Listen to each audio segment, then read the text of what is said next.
بسم اللہ الرحمن الرحیم نحمدہ ونصلی علی رسولہ الکریم اما بعد۔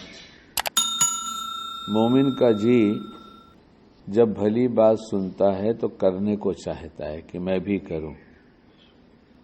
ایسے ہی بہت سے اعمال بھی ہیں، ہر بھلی بات کا جی چاہتا ہے، اور بہت سے اعمال ہیں جیسے نفل پڑھنا ہے، تلاوت کرنا ہے، تسبیح پڑھنا ہے، دعا کا وقت طے کرنا ہے۔ تو جب سنتا ہے کوئی ایسی بات تو اس کا جی چلنے لگتا ہے کہ ہم بھی ایسے ہی کریں، اور وہ بھی کرنے بھی لگتا ہے کچھ، لیکن کچھ دنوں کے بعد دھیرے دھیرے پھر سب چھوٹنا شروع ہو جاتا ہے۔ تو اس پر دوام کیسے حاصل ہو، یعنی ہمیشہ کیسے کرتا رہے؟ کھانا کبھی کھائے کبھی چھوڑ دے، ناشتہ کبھی کرے کبھی چھوڑ دے، تو اس سے جسم کمزور ہو جائے گا۔ ایسے ہی یہ جو اعمال کیے جاتے ہیں یہ روح کی غذا ہے، اس کو مستقل کرتے کرتے اس کی روح مضبوط ہو جاتی ہے۔ روح جب مضبوط ہوتی ہے تو گناہوں سے بچنے کی طاقت پیدا ہو جاتی ہے۔ شیطان شکار کرنا تو چاہتا ہے لیکن جلدی سے شکار نہیں کر پاتا، اور جب وہ اعمال طے کر لیتا ہے تو اس وقت پھر یہی قوت روحانی اس کے اعمال کے لیے معین اور مددگار ہوتی ہے۔ تو جب اتنے سارے فائدے اور بہت سارے فائدے ہیں تو شیطان چاہے گا کہ یہ نہ ہو تو اچھا ہے، اور پھر وہ ہمیں شکار کر لیتا ہے۔ ہم دھیرے دھیرے ایک ایک کر کے چھوڑتے جاتے ہیں، پھر ایک دن ناغہ ہوتا ہے، پھر 2 دن پچھتاتے ہیں، پھر ناغہ ہو جاتا ہے، پھر چھوٹ جاتا ہے۔ اس لیے ہم چاہتے تو ہیں کہ اس پر پابندی سے عمل کریں، تو اس کا ایک اصول یہ ہے، ایک دستور یہ ہے کہ آدمی ہر عمل کا وقت طے کر لے کہ ہم اس وقت یہ کام کریں گے، اور اس وقت اسی کام کو سب سے زیادہ اہم کام سمجھے۔ اسی وقت شیطان دوسرے بہت سی چیزیں یاد دلائے گا، ایسے کام لائے گا کہ آج جانے دو۔ کیا کرے گا؟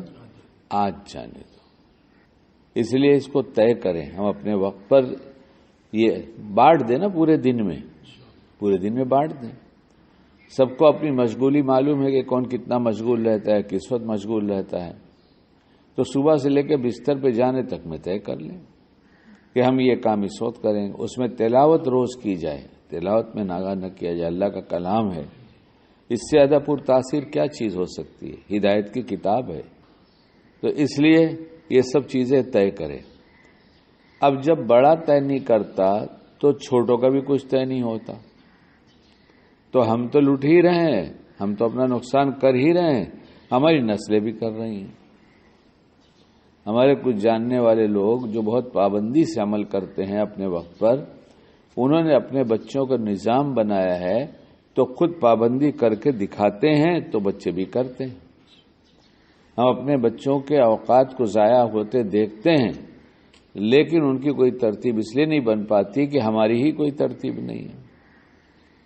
اس لیے خود بھی کیا جائے اور اپنے بچوں کو بھی اس کی ترغیب دی جائے، اور پیار محبت سے ان کو اعمال میں لگایا جائے۔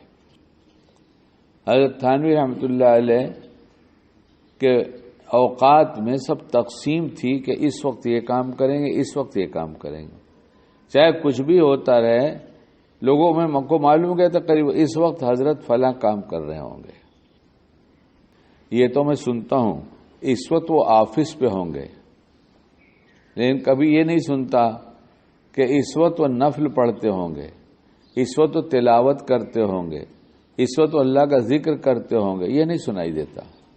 آفس پہ ہوں گے، دھندے پہ ہوں گے، یہ تو سنائی دیتا ہے۔ کیوں نہیں سنائی دیتا؟ ہم کرتے ہی نہیں، تو سنائی کیا دے گا؟ اس لیے ہم وقت طے کریں کہ ہم اس وقت میں یہ کریں گے، اس وقت میں یہ کریں گے۔ کچھ بھی رکاوٹ آئے، ہاں شرعی کوئی عذر ہو جائے، کوئی تقاضا آ جائے تو پھر اس کو بعد میں کریں گے۔ ایک صاحب صلاۃ التسبیح کے پابند ہیں، انہیں معلوم ہے جمعہ کے دن میں مشغول رہوں گا، جمعرات کو پڑھ لیتے ہیں۔ کرنے والے سب کر رہے ہیں۔ اللہ ہمیں بھی ایک اچھی ترتیب بنا کر معمولات کی پابندی کرنے کی توفیق عطا فرمائے۔